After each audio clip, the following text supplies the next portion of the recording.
Hello there. I know that life pulls you in a million directions and you've got so much to deal with, but thank you so much for taking time out of your day to spend with us here on Price of Pain podcast. This episode is a really special one because I think it epitomizes what my original concept for this podcast was, which is just an open conversation. We do talk a bit about science in this episode, but I think we got to something that's much more important, which is perspective. We get the perspective of a brilliant researcher and follow the cycle of how our perspective shapes our interests, and our interests guide our research. And then what we find in our research, in turn, refines our perspective. And that cyclical nature really comes out in this talk, and I think you're going to love it. I want to point out one more thing. There'll invariably be topics or terms or even concepts that may be foreign to you as you listen along. So I encourage you to send those comments or questions into our email address, which is listed on the screen if you're watching along on YouTube. And if not, you can find it at priceofpainpodcast, all one word, at gmail.com. Send those questions in, and in a future episode, in the very near future, I'll address some of those and even give you a shout out. I love to recognize our fans and our audience. And so I look forward to that, but I need those questions to do it. So without further ado, let's get to my conversation with Dr. Star Booker. Welcome to The Price of Pain, brought to you by the Pain Research and Intervention Center of Excellence at the University of Florida. Let's join host Dr. Joshua Crow in conversations with scientists, healthcare providers, and industry professionals as we delve into the highly subjective experience of pain and the ongoing effort to reveal its influence on our everyday lives. I went through and just, kind of read online looking at, Grambling State, for example. Mm-hmm. I'm like, is that HBCU and stuff like that. Looking at that and looking at your background and how you made a loop, right? You started at Grambling State and then up to, correct me if I'm wrong on this, up to Iowa, University of Iowa. You're wrong. Oh, I'm wrong already? Yeah. Penn State. Yes. Penn State. So, all right, so you went counterclockwise. So starting at Grambling State in Louisiana, then Penn State for your master's, Iowa State for your PhD. University of Iowa. I just said Iowa State, yeah. But, it's the same, right? Nah. Florida State, same school, Iowa State. Nah. I saw your eyes got like, oh, man, yeah. That old rivalry came out, eh? Okay, I dig it. But anyway, yeah, so just even looking at some of that when I was going through, your profile page. That reminds me, do you have a web page for your lab or anything like that, or? I don't have a dedicated web page. I've been thinking about that, though. I think it's important to showcase the lab and the research and the collaborations, too, frankly. Yeah. I have a faculty page on the College of Nursing website, but I don't have a lab page. Well, I like how those are set up here at UF, too, because they have a lot of information on there, and you can access your CV and all of your publications and whatnot. But the downside is it doesn't talk about your personnel that are helping you with current studies or anything like that. Yeah, that's true. And I think if, I did have a lab page that could impact recruitment and retention, because I could point people to that. And so they could see who is in my lab and what do we actually do, and even put up some of the study findings, so people have an idea of what we're finding. So before we go any further, Josh. Yeah. We're going to keep this professional, right? So, listen. I'm excited now. For the audience, for those of you who don't know, whenever Josh and I were on Zoom calls together or Zoom meetings, here we go. We're always having like these private chats or text messages about some joke or something funny, or we're trying to beat each other to ask the same question. That's true. So we think very much alike in a lot of ways. I take that as a huge compliment because you're absolutely brilliant. So thank you for that. Well, thank you. Yeah. So but we're gonna keep it. Well, focused yeah. today. I mean, we'd have to go old school, which is I would venture to say before your time. But if we were, since there's no side chat in the Zoom call right now, I would actually have to pass you notes, right? Yeah. So since we can't really do that, we'll keep it as professional as possible. Yeah, no, we best can. we can. This But is fun. yeah, I do like your idea about the webpage, and it kind of reminds me. Even remember the meeting that we had that was kind of the impetus for this podcast back at the beginning of 2020, before COVID really set in and changed everything. But we were talking price wide about what we can do in the coming year, and that was my big. I don't want to say it was my contribution to the meeting, but that was a point that I wanted to make, is that there's this wall, it seems like, between the general population and academia. Yeah. We're pretty darn good about communicating amongst ourselves. Oh, absolutely. With publications and conferences and this and that, but there's it's almost like the blood-brain barrier, right? It's like the social version of the blood-brain barrier. There's just stuff that doesn't make it out to the public. Yeah. There's definitely a translation of research to the community. Yeah. And the other gap is the translation to policy. So we focus a lot on translating to practice, but sometimes even practice doesn't make it to the community or to policy, or it just takes a long time to get to policy. Well, yeah, and so I guess indirectly it seems like the community or the population, however you want to think of it, benefits from our work. I have that conversation all the time. My girlfriend's a physician, so when we're introducing ourselves to new people or whatnot, and they ask what we do, and well, she's the real doctor, right? But there's that perception. But then we're always quick to kind of circle around. It's like, well, without our kind of doctors, without PhDs, then there's nothing to put in the textbook to teach those doctors how to be doctors, right? Yeah. But but even when it comes to like patients and whatnot, the fruits of our labor and our benefit to society is indirect. Maybe not even secondary, but tertiary, in the respect that we, as researchers, conduct our work. We get our results and our findings. That hopefully ends up coming somehow into practice in a clinical setting through doctors and nurses and whatnot. And then the public is the recipient of that. But I think that's the one thing that COVID, not to bring that up twice in the same podcast, everybody's finished with it, but or wants to be anyway. Right. But that's one of the things that was really highlighted there with a lot of the misinformation going around, is that people don't know how to access our work, even though it's pretty readily available. And one thing, even with being a nurse scientist, so it's so funny you talk about being a real doctor versus I guess what we do, right? It's tongue in cheek, but yeah. Yeah. So I was at church yesterday or Sunday. And I had on a mask, and it's monogrammed. It says Dr. Star RN. Okay. And so one of the greeters, she said, "Oh, I like your mask." I said, "Oh, well, thank you." And she said, "Dr. Star." "Oh, okay." She said, "Oh, RN." She said, "I've never seen that." And so she said, "Are you a nurse practitioner?" I said, "No, I'm not a nurse practitioner."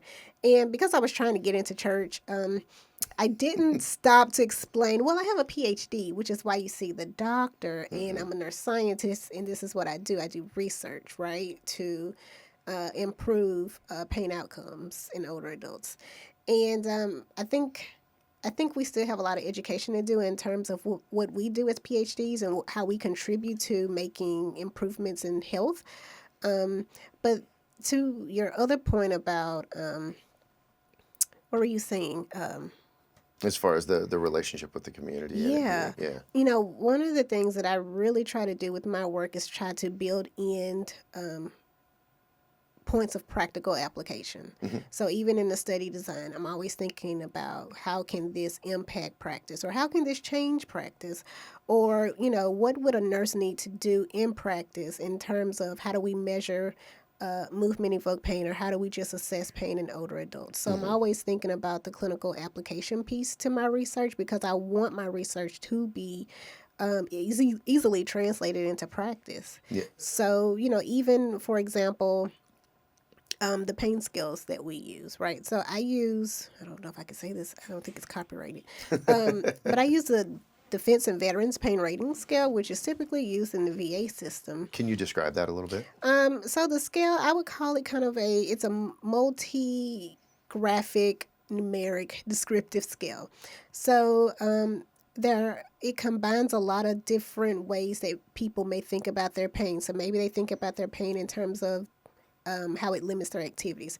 Or they may think of it on the 0 to 10, the traditional numeric rating scale. Or they may think of it in terms of maybe they're more visual, so it includes faces.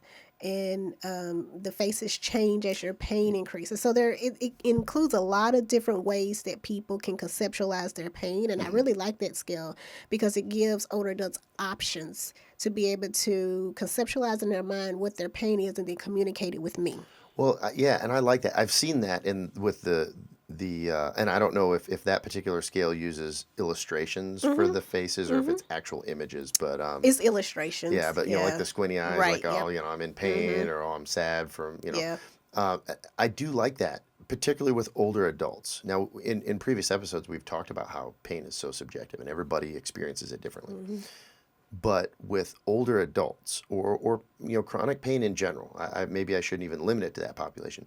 You get so accustomed to the pain that you feel, not that it necessarily goes away, but you know, you adapt and you Right. modify your behavior and all that. And so, yeah, I think that's a really important point because how the pain affects you may go beyond how it hurts into more, well, it doesn't allow me to do this, Right. or it's a burden. It's just a weight on me all the time.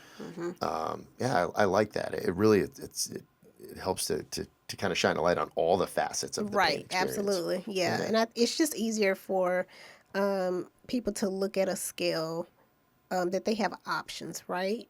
You know, most people are accustomed to the 0 to 10 numeric rating scale, right? But some people still find it difficult to identify the exact pain rating. You know, they'll say, oh, it's between, you know, a 6 and a 7.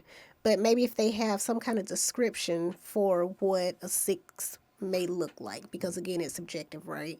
Then it just kind of helps them be able to say, oh yeah, my pain is a 6 because it X, Y, and Z. Yeah. And so that's kind of one way that I try to incorporate kind of like clinical application into my research so that when I write about it, that it can be used by nurses or physicians or even, you know, physical therapists, because I want my work to be able to impact not just nursing, but I want it to be able to impact, you know, every facet of healthcare or at least health professionals who would be assessing and managing pain.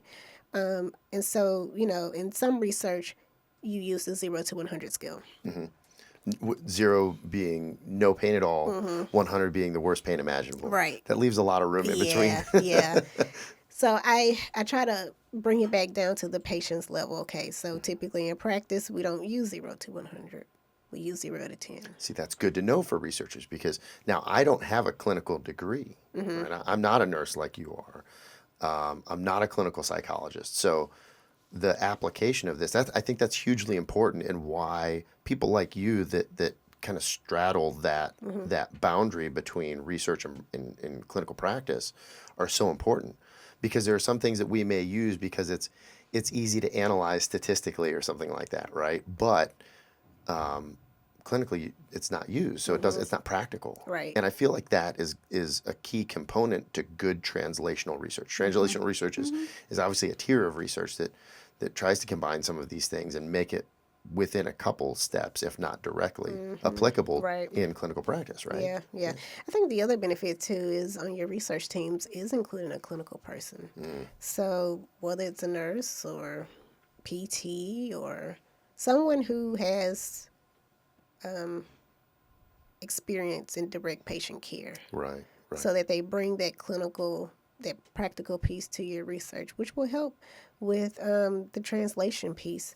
And, you know, the other thing that I do, typically, if I write a research-related article based on my study or someone else's data, I try to find a way to also write a clinical-based article. I like that. So how can we help people translate our research into practice so that they don't have to figure it out themselves? So we say, okay, based on this research that we've done, this is how it looks in practice, or this is how it could look in practice. Right. So I try to,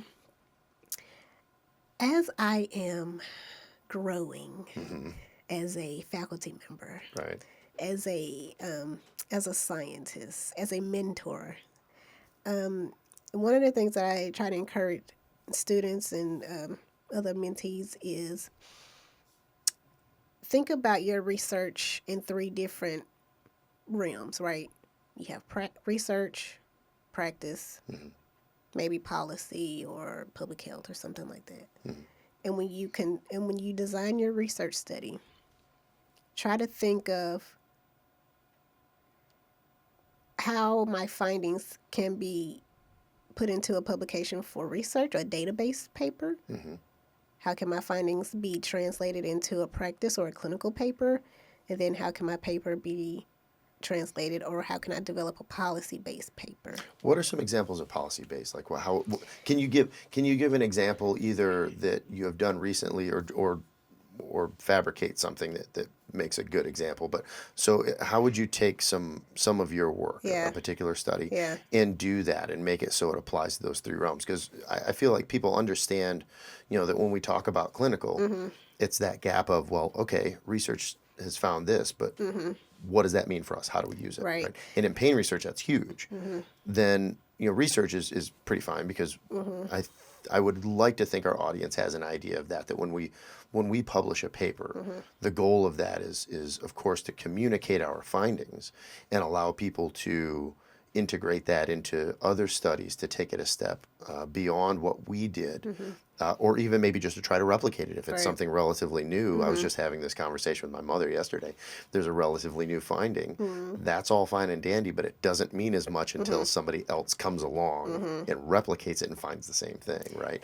But policy, I would venture to say that outside of our peers that are listening to this, people don't know what you mean by policy paper. So if you could break it down just and give an example, if you can, and if not, I don't want to put you on the spot. But no, it's fine. I'll share what I know and what I do. Okay, that's perfect. That's why you're here. That's so, perfect. One of the issues though is that we aren't trained in policy. We, even in our doctoral studies, at least for my doctoral studies, we really don't have a lot of training in policy. So I think that makes it difficult for hardcore researchers to really kind of envision what that policy piece would look like. But I'll give you an example of a paper that I recently wrote based on my doctoral findings. And so can we put up the first slide? So if you look at that slide there, I've included the top 5 pain self-management strategies that older African Americans use to try to manage osteoarthritis pain. Okay. These are just the top 5. I have a top 10, but so this top 5 basically says that they use topicals or creams like ointments, rubs, liniments, salves, things like that. They use a lot of thermal modalities, heat, mainly like hot showers or warm compress. Okay. They also use exercise, land-based, so walking, maybe a little bit of some, light aerobics or something like that. Over-the-counter medications, typically like Tylenol or ibuprofen, Aleve, something like that. And then they also use prayer. Okay. And also, just I want to point this out because you did bring some slides. We do have some people in the audience that listen to the audio only. So this is a good reminder for those of you that do listen to audio only. If you want to switch over to our YouTube channel, you can actually see these images. But if I interject here and there, like for example, on the slide that we're looking at now, you've just given us these top 5 self-management strategies amongst African Americans with osteoarthritis, right? But one important thing, and this is even for the people watching along on YouTube as well, this N equals 110 means that you had a study that included 110 individuals, right? Absolutely. Okay. Yeah. So, so the other thing that I asked older adults about was other types of treatments that they would be interested in, right? Whether it's acupuncture, yoga, whatever it is. And this is beyond. So when you presented this, so we came out with topicals, thermal, exercise, over-the-counter meds, prayer. When you presented this, I would assume there was a list of a number of things, and these are the ones that came out on top. And so when you asked about other types, did they have the opportunity to fill in what they It was do? open-ended. Okay, yeah. Yeah. Okay. So I asked about, what other treatments they would be interested in trying, things that they've heard that they have not tried for whatever reason. Oh, okay. And I did qualitative interviews with 18 of the 110 participants. So I did more of an in-depth interview, had a conversation with them to really understand their experience of living with pain and managing pain on a day-to-day basis. And so I used the quantitative data and the qualitative data to develop a policy-based paper. So I looked at healthcare policies or social policies that either limited their ability to manage pain or enhance their ability to manage pain. And so I really looked a lot at the qualitative data. So they talked about things. I'm going to interject just Yeah. really quick, and just due diligence is my role as host, qualitative versus quantitative. Yes. Because I'm sure there are some people that it sounds really cool, Yeah. it sounds professional, and that you really know what you're talking about because you do. But I don't want them to if we can teach them what that means also. So just the big difference between qualitative and quantitative. In the most simple terms, quantitative data deals with numbers. Quantities. Yes. Makes sense. Amounts, frequencies, proportions, percentages. Okay. Qualitative deals with words. It could be the spoken words of people, the written words of people. It could also include behavioral observations, right? I deal mostly with the verbal words of people, so the things that they tell me in their interviews.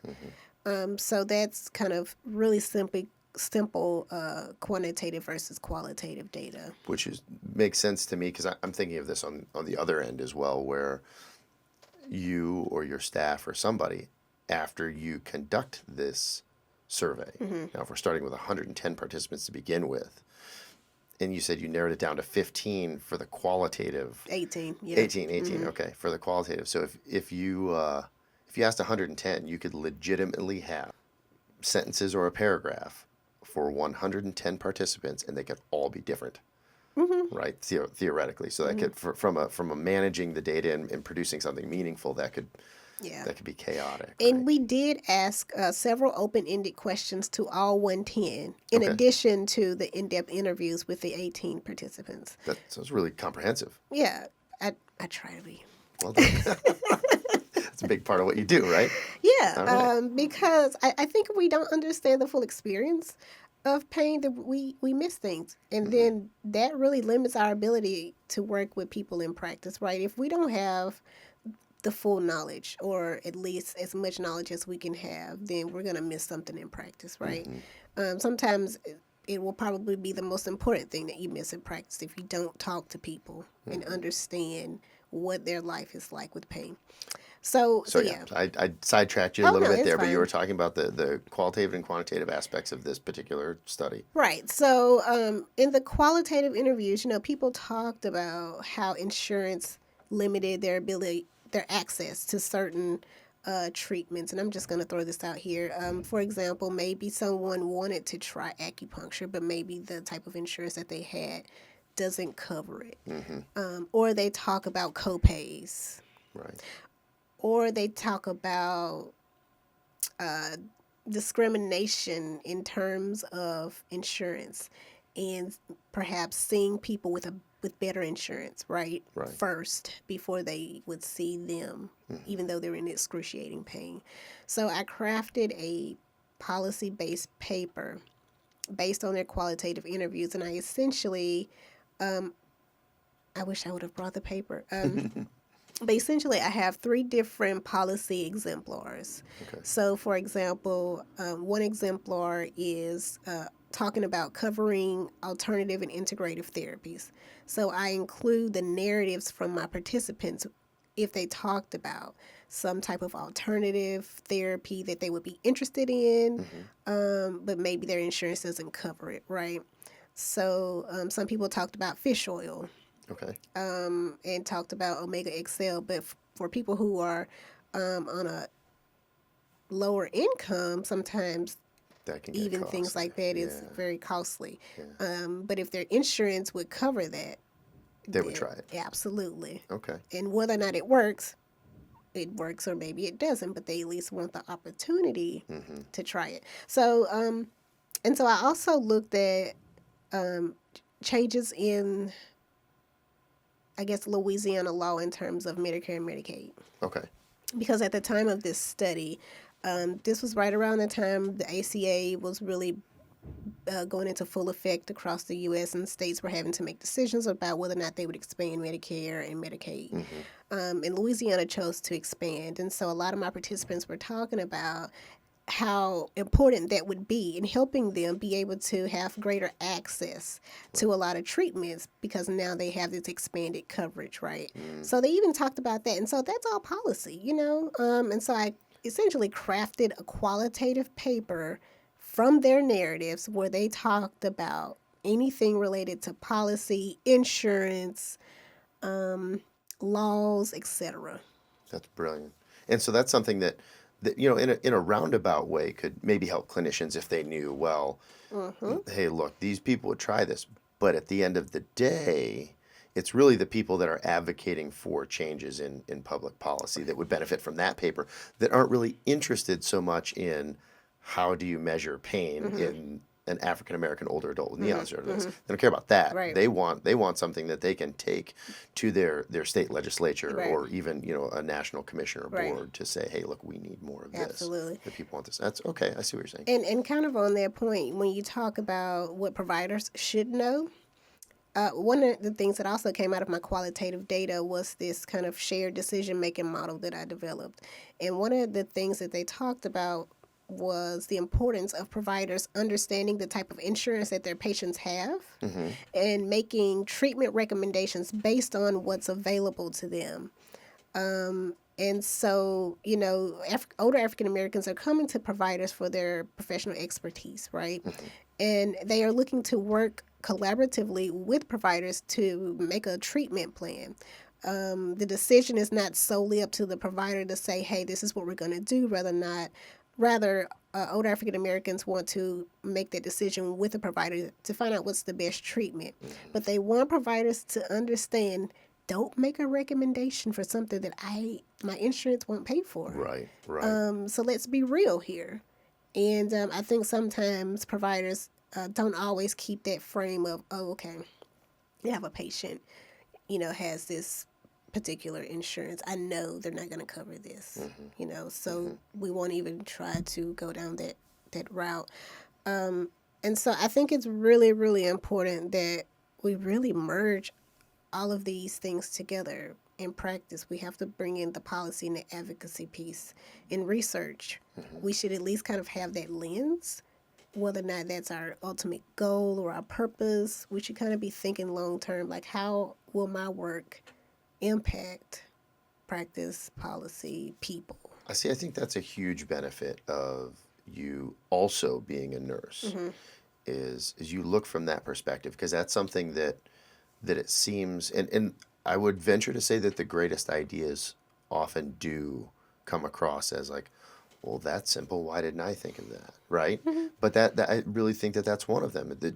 And there are ramifications. So obviously, just for the benefit of the patient that's dealing with chronic pain, to not have a clinician that suggests, well, this is how we're going to do this for you, and leave them with that and no other options, not even knowing whether the insurance will cover it or not.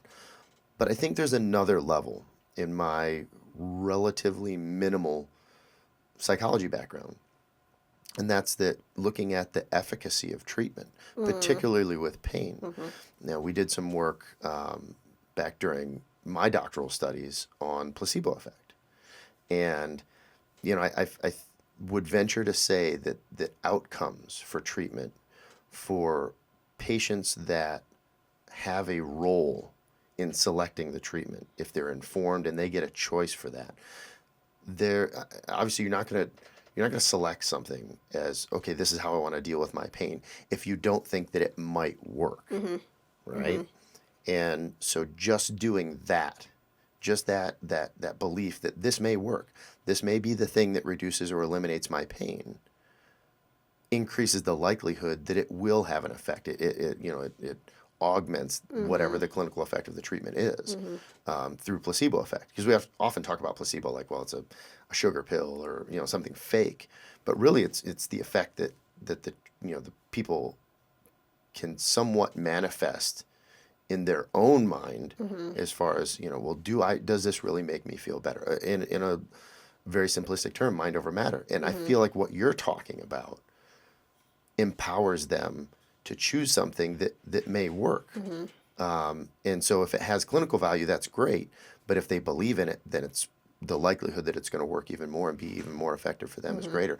And the gateway to that is having clinicians that present them with opportunities. First of all, giving them a choice, but then a choice that they can actually partake in. Is, I don't want to speak for the whole of providers, but I don't think we do a very good job of actually talking to patients about efficacy of treatments. We'll say, hey, we'll prescribe you this drug. Right.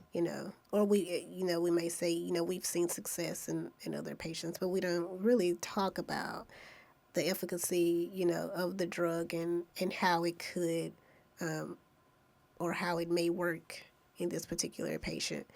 And, the other thing that came out in my research is that for older African Americans, not only do they want something that's going to be effective, but they also want something that's not going to cause additional side effects. Right. I had one participant who had really severe OA, osteoarthritis, and she's been on a lot of different medications throughout the years. And, opioids, of course, was one of the offered treatments, right? But she decided she was not going to take opioids because she didn't want the side effects. She didn't want the side effects that it could cause on kidneys, heart, etc. And so she just chose not to take opioids. And her physician was really kind of impressed that she had made that informed decision to not take a particular drug based on how it would affect her. Now, did her physician inform her of those side effects, or did she educate herself on those? I believe she educated herself. Okay. Yeah. Well, and and I don't know how long ago this was, but I know somebody that was in a pretty bad motorcycle accident, for example, shattered his ankle.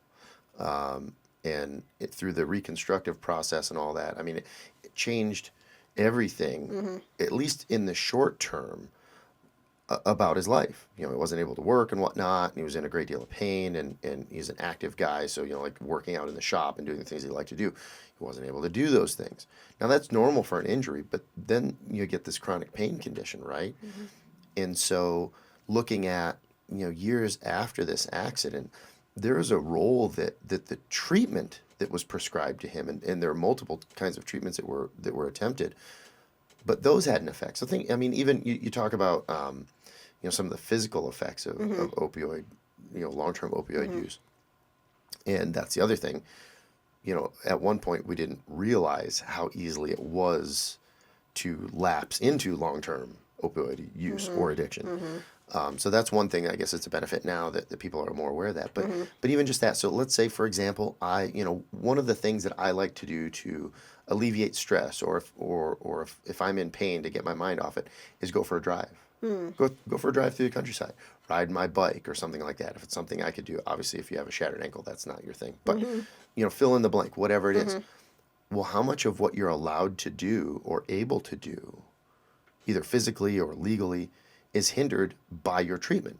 If you're on opioids, I mean, we not that it's a joke, but you can't operate heavy equipment, right, including a car. Yeah. But there's plenty that you can't do. It's some of the brain fog that's involved. The treatment itself, like you said, it may even have a larger impact on your life than the actual pain itself. Yeah, I think a lot of people think of the major impact of opioids is addiction, right?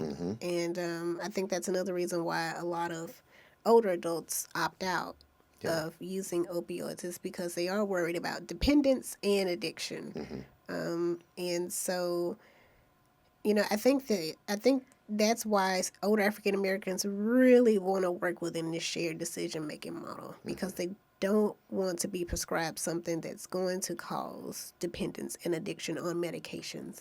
Medications, they have their place, right? They do help. But if there are other options, besides certain medications, then that's what people would probably rather or would prefer. Well, and that makes it rough with pain also, right? It's not like you've got a bacteria that we know when we talk about efficacy, right? You've got a bacteria, you take this antibiotic, and maybe the side effect is that you need to eat more yogurt or something to keep your gut biome safe. But we know that this antibiotic kills this bacteria, and if you take it for 10 days, you're good. Pain doesn't work that way. There's not a magic target that you can approach, even with opioids, right? I mean, the efficacy of opioids declines over time, even if you take more of them. So it's not like the drug goes in there and pushes this magic button that all of a sudden makes the pain go away. It might cover your perception of the pain for a time, right? But it gets really complex really quickly. So having those options and putting that, like I said, I feel like it's kind of enabling the patient to have a role in their own, their own treatment. I think that's huge. I would agree with that. So this is kind of a funny joke that it's really not a joke. You can't say that the joke's funny before you say it. Well, because what if the crowd doesn't laugh? You're right. Okay, right. So here's something that a participant shared with me that I actually found funny. Okay. There we go. All right. All right. So, when you talked about, medications, I guess, finding that magic target, right? I actually had a couple of participants, and both were men, that talked about... I'm already triggered, but go ahead. That talked about taking, let's just say Tylenol. And, maybe you take the Tylenol for a headache, right? They found it funny that the Tylenol would help the headache, but it wouldn't help the osteoarthritis. And so I don't want to say what this one particular person said, but basically they said it's a darn shame that medication knows where to go. Right. And I thought, well, yeah, it does, because depending on the type of pain, where the pain is emanating from, how the mechanism of action for the medication, it may help your headache, but it may not help your osteoarthritis pain. And so, I think that's the other thing too with advocating for yourself, is really understanding how the medications work. And as providers, we have to do our due diligence in teaching patients, this medication may help with this type of pain, but it may not help with this. So when you have this pain, take this. When you have this, take this. And then include other, like I showed, other self-management strategies that will help kind of complement. It's a complement or something. Absolutely, because it all helps with coping, right? It all helps with dealing with pain. And so I'll just quickly share my personal story related to chronic pain and opioids. And so in 2015, I was going to the library in Iowa. Okay.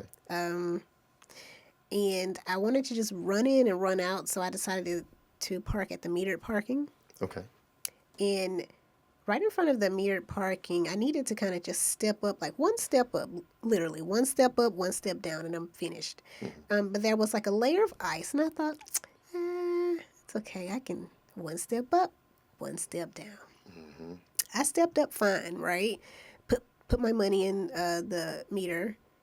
And for some reason, I decided to turn my body to step down instead of just stepping down, right? And when I turned, bam, fell flat on my bottom. Oh, no. And I break your tailbone?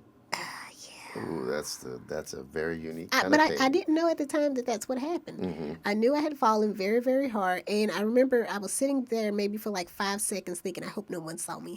Right. Yeah, but once that wears off. Right. And then it's like, oh, shoot. The first thought that came to my mind after that was, oh, shoot. And I'm country. So I said, I had noticed. I said, oh, shoot. I just bust my butt. Right. And I thought, okay, well, I have to get up. I need to go into the library to do this. And then I had a meeting right after that I was trying to get to.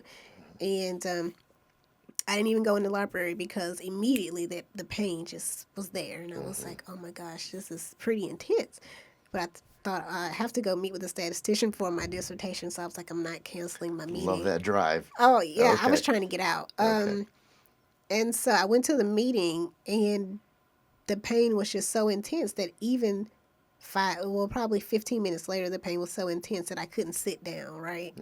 So when I got in my car to drive to the parking garage, I sat kind of like Right. On my side, on one side, yeah. Which is very uncomfortable. I've been there, yeah. And long story short, I had my PhD proposal meeting coming up, and I knew I'd have to write, which meant sitting down a lot. But after I failed, I waited a few days, even before I went to the emergency department, and that was only at the encouragement of my doctoral mentors. They said, "I think you should go have that checked out."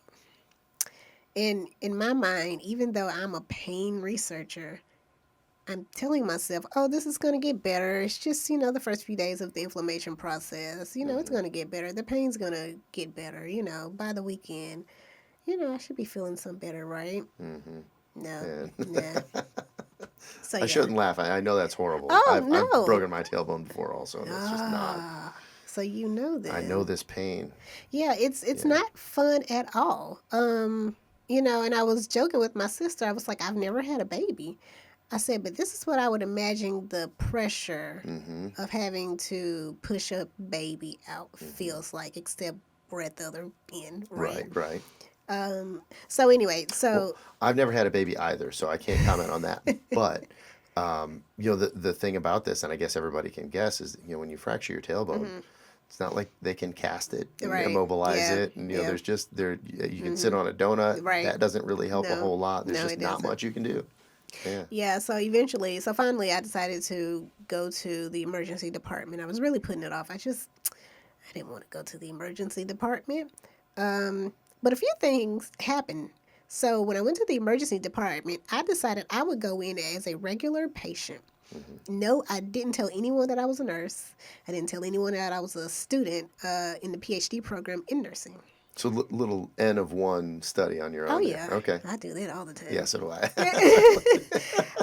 So I went in because I wanted to see not only how I would be treated, as a patient, but I wanted to see how they would approach my pain and how would they approach assessing my pain and even managing my pain.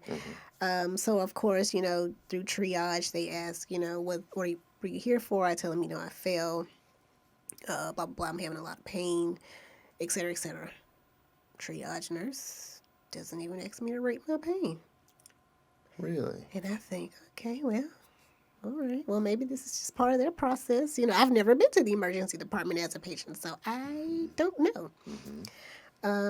So, yeah, does her usual things. And then, I go back out into the emergency waiting room and wait for them to take me back to an observation room so they can get Xrays and things like that. So once I get back to the observation room, of course, they come in and say, this is the payment that's required. And I think, are you serious? Payment? All right. They just jumped right to it. Right to it. Just right to it. And, of course, I'm already annoyed because I'm in the emergency department. And I'm thinking, you're concerned about a payment. And, I don't know if I should be saying this on... Well, I tell you what, we can always cut it out. Yeah. But we won't. Go ahead. I'm kidding. And so they're like, how are you going to pay? And I'm like, well, I don't know. Just here's my debit card. Leave me alone. I'm in severe pain, literally. Treat my pain. Right. Yeah. So I have the pleasure of working with a nurse practitioner, and she's very friendly and nice.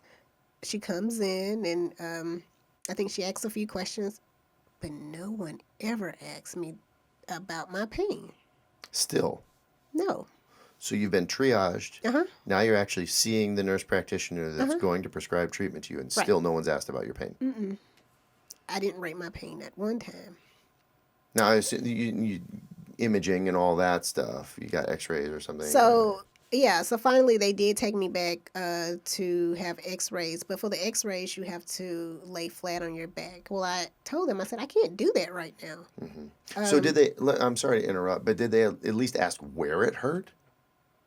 Well, yeah, they knew that during triage because I mentioned, that I had fallen. But just not they didn't ask how much it hurts. Which I think is, this is another interesting thing. I don't want to, just a brief, sidestep here, is we keep seeing all of these data that come out now about, and I'm not saying that these clinicians did this to you, but all of this information is coming out when we look at even when pain rating is asked for, or when a patient says, I'm in pain, that's perceived very differently based on the color of their skin.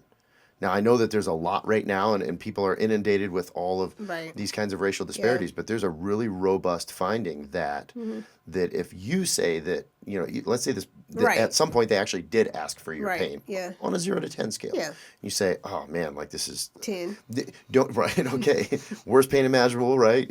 And not even how has it impacted you, what can't you do, just how much does it hurt? Yeah. You say 10, and I say 10.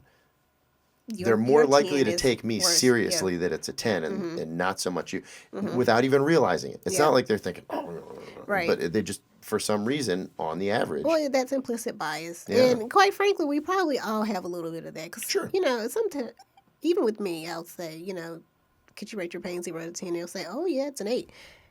And is it really though? Right, yeah. And I have to, continue to tell myself, hey, this is what they're saying, so this is their truth, right? I have to accept it. Well, and it is based on worst pain imaginable. Maybe they've lived a life where that is one of the worst pain that they've ever felt. Yeah. I mean, if you were to talk to a burn patient and they had broken their tailbone, maybe they would, now that changes their scale, right? But that's not you. Right. So anyway, so you had gone in.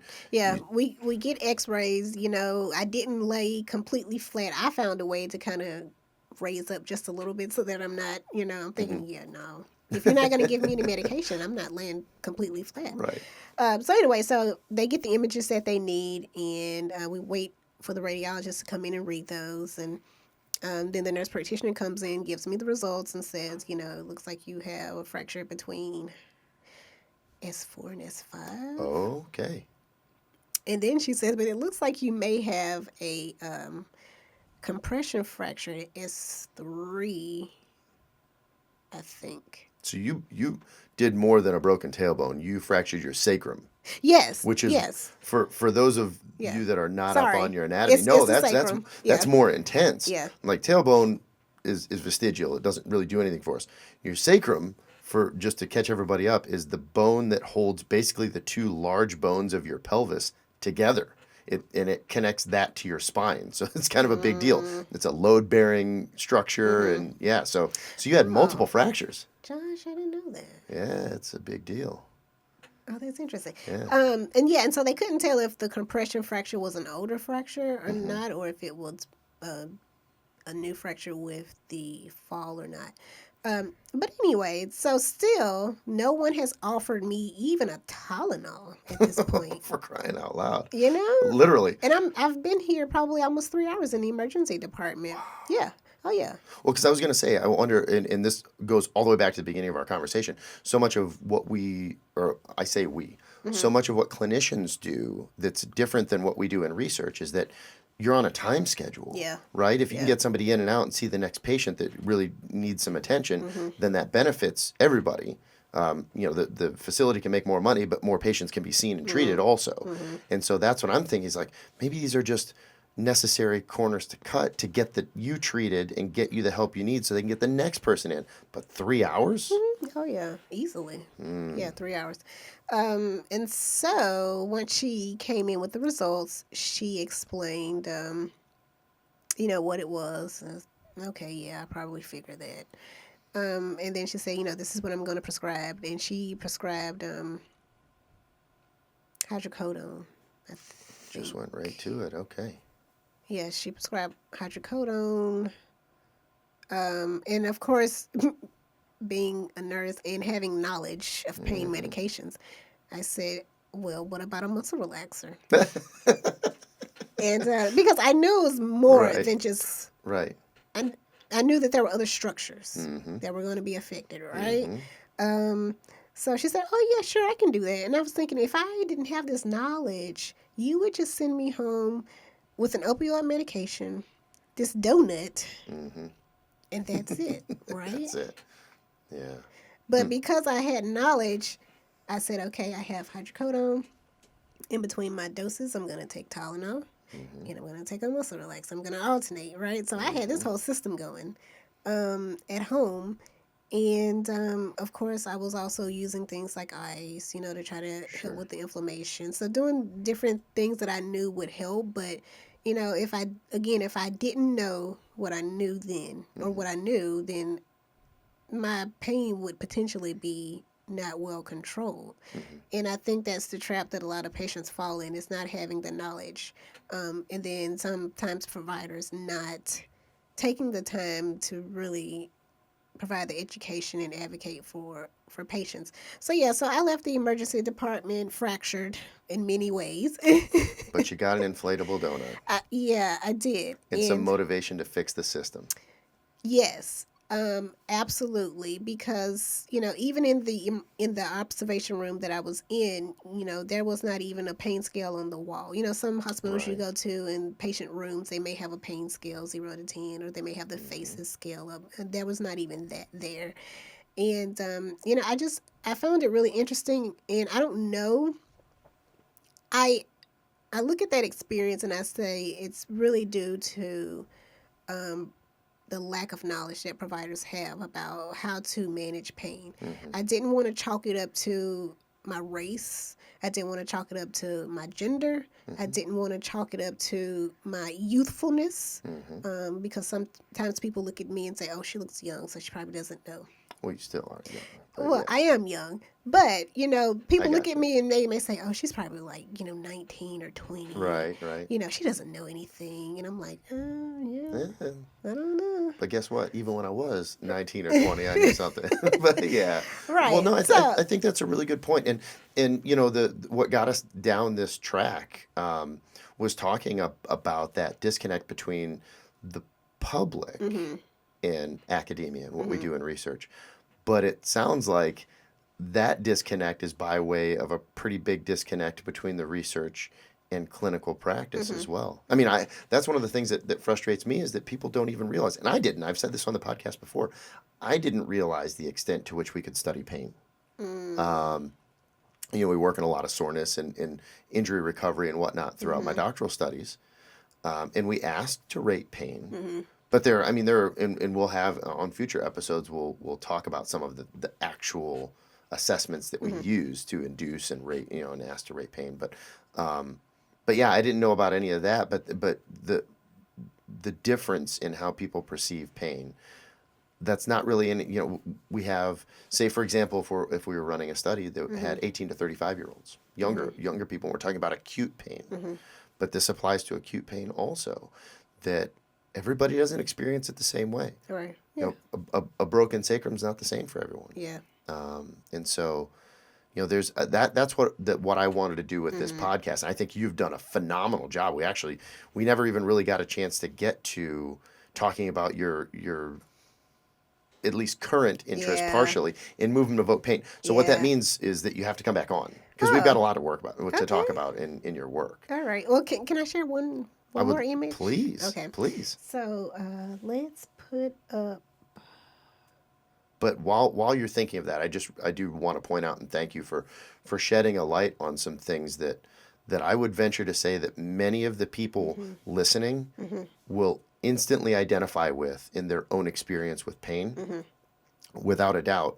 And those that haven't really been in a situation, and those blessed few that haven't had to deal with whether it be an injury or dealing with chronic pain, I think after hearing what you've said, they'll go, oh wow, that really is something that when and if I'm ever in that situation, I don't want to deal with, or I want to be enabled to help make a decision on my treatment. That's something and that hopefully affects so the many system will be better too. Right. That's one of my goals as a nurse scientist, is to enhance and improve the knowledge of nurses, and being able to really accurately assess pain, and then finding multiple ways to help patients manage pain. Yeah.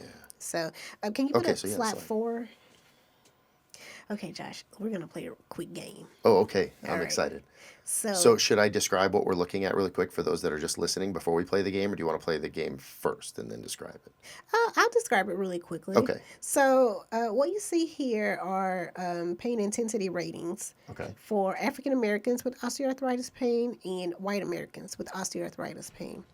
And this was during a chair rise activity. Okay. So they had to stand from a high chair and sit to a low chair. Okay. And they had to do that unassisted. So they couldn't use their arms or anything to help push up. So they got up from a high chair and Yeah. then sat down into a low chair.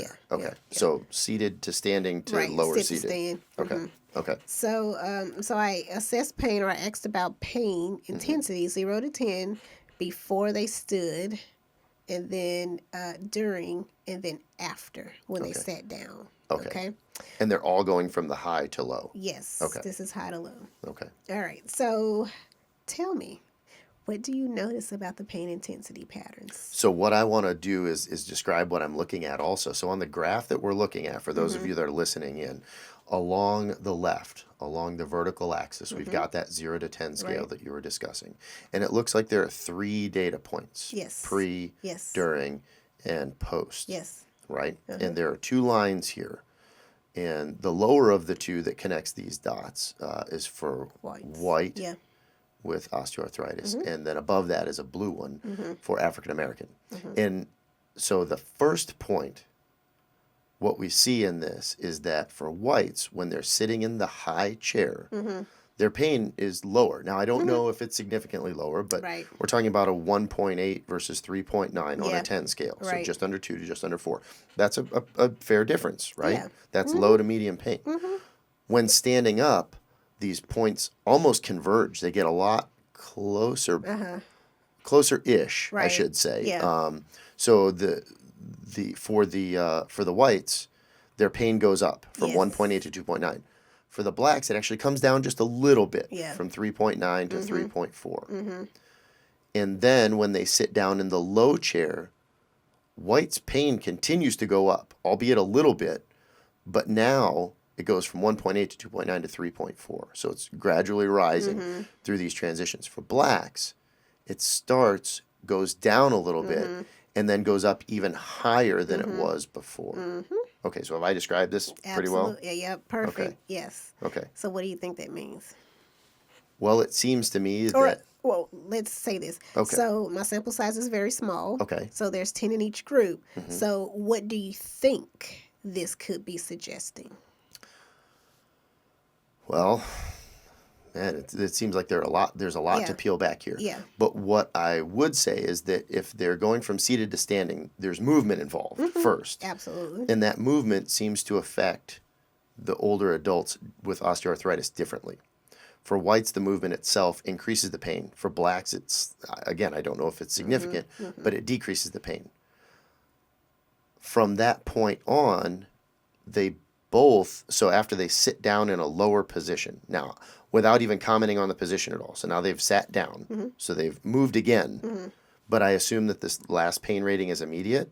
Yes. So I can't really comment on how the pain lasts, but it seems like, well, first of all, if you're having people to move, if you go from a higher chair to a lower chair and you're black, you're going to end up in more pain.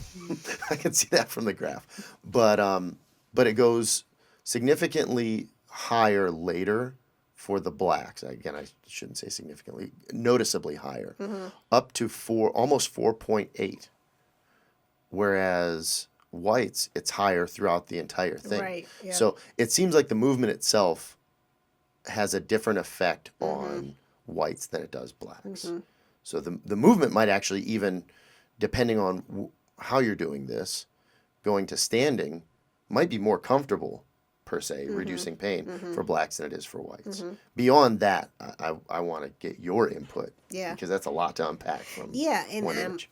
and you've helped me a little bit, but unpack these data here, because I think because the sample size is small, we have to be cautious as to how we interpret this, right? Sure.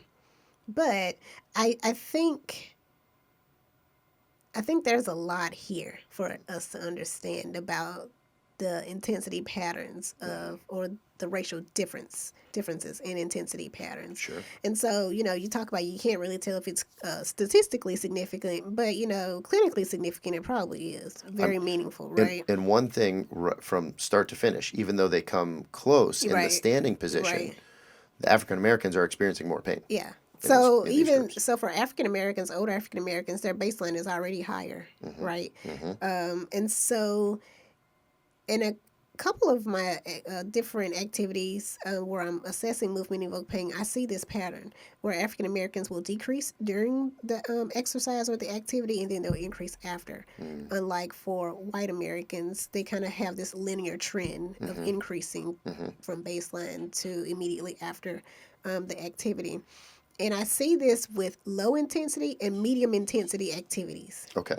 With high intensity activities like the biodex, for example, I don't see this distinct pattern. It's the same. So they all kind of increase, to during, and then they decrease after. Okay. So I'm trying to tease apart, is there something, does, maybe the high intensity or the more experimental procedures, does it act more as an equalizer of kind of standardizing the exercise, and thus the pain is a bit more controlled? I'm not sure. And it seems to me that maybe activities of daily living are more challenging for old African Americans than for whites for whatever reason. And I think there are a lot of different reasons. We can look from a biological perspective, we can look from kind of a adaptation, social perspective as to why we see these patterns, right? But I think there's a lot to tease out here, and I didn't do quantitative sensory testing, so I can't really say that, this is due to, I don't know, central sensitization. I can't say that it's really due to pain facilitation, pain inhibition. I can't say that, right? I can think about it. Sure. Well, and that leads you into how you design the study to look at a larger sample. Yep. Yeah. And this pattern that we see of increasing, if we look at it maybe 2 time points after immediately, and it continues to increase, is that an indication of temporal summation? Right. And that's one thing that I was trying to hint at a little bit with the last rating. So they're sitting, you rate, they stand up, they rate, I would say, instantly, and they sit down, and they probably rate pretty soon. But then asking them again, 1 minute, 3 minutes, 5 minutes later, that I think would also give a really interesting. So that's what we're doing in Impact. Okay. So I think, in all honesty, that's a whole nother conversation. Yes, I agree. And I'm glad, actually. That's a great segue. All I want to do is dangle the carrot in front of our audience to get them back, not only to listen to the podcast, but the next time you're on. We've got a lot that we can talk about. Oh, yeah. And, definitely. This is why we're looking to collaborate. And so Absolutely. I love the work that you're doing. It's fascinating to me. And I really, if you and our listeners hadn't already caught on to this, in addition to how brilliant you are and driven you are and high output as far as your work, the thing that I think I like most that really drives the point home is your perspective. Your perspective on some of the same, and we, even in just talking about your personal experience with this, and maybe this is specific to me because I feel like our perspectives match up really well. We can kind of cover each other's blind spots on some of these things when looking at how people experience pain, particularly in relation to movement. So I don't know. Like I said, it's just absolutely fascinating to me how you see things, and it's a really, at least to me, a unique perspective and so valuable in really helping people. So for that, I want to thank you for coming on and for sharing all of this. And this is an open invitation. You 100% can come back anytime you like. Oh, well, thank you. This was really fun, Josh. Thank you for joining this episode of The Price of Pain. Opinions expressed on this podcast are solely those of the host and guests, and not representative of the University of Florida or parent institutions of our guests, unless specifically stated. You can find more information about Price on the World Wide Web at price.ctsi.ufl.edu.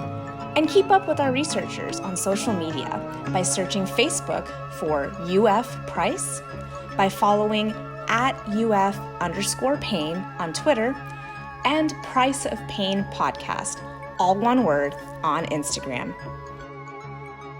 I just really look forward to the next time where we can talk even more about this study you have going on. So I do want to say the name of the study because it'll kind of set us up. Now, people won't be able to find this, if I may, and I have to look at my notes here because I want to get it right. Okay. There are some of the best acronyms and initialisms that Price, of course it's in the name, that Price uses. So I want to make sure. So it's investigating movement-evoked pain in osteoarthritic conditions. So impact. Yes. All right. Impact. So we're going to leave that as the teaser for, we should make that the post-credit scene, right? Like they do in the movies. Yeah. That's a teaser to get people back for the next one. Yeah. But hopefully, and so The this is sequel. yeah, right?